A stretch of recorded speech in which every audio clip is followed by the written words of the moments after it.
Seoul is a city like no other. Year after year, our inspectors are delighted to see the increase in high-quality cuisine offered by the establishments of the city.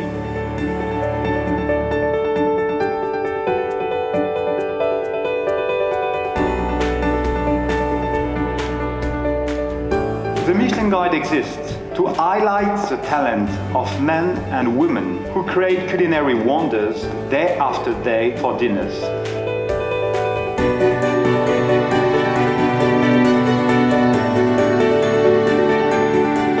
So it's now time to reveal the new restaurants in the one-star category. Restaurant Onjiyum,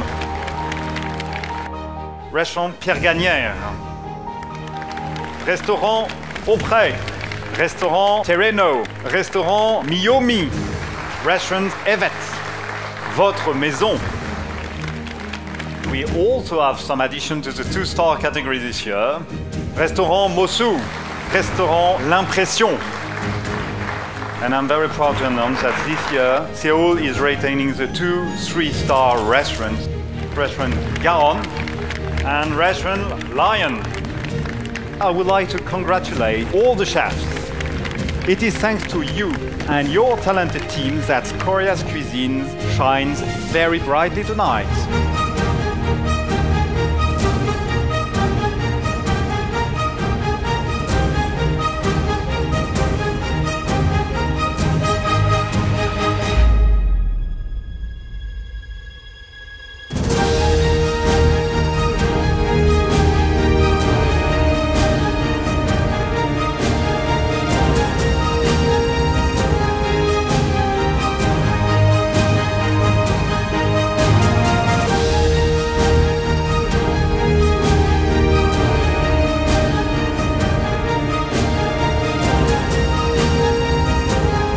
So tonight we have 31 stars shining brightly over the sky of Seoul. Cheers! Cheers!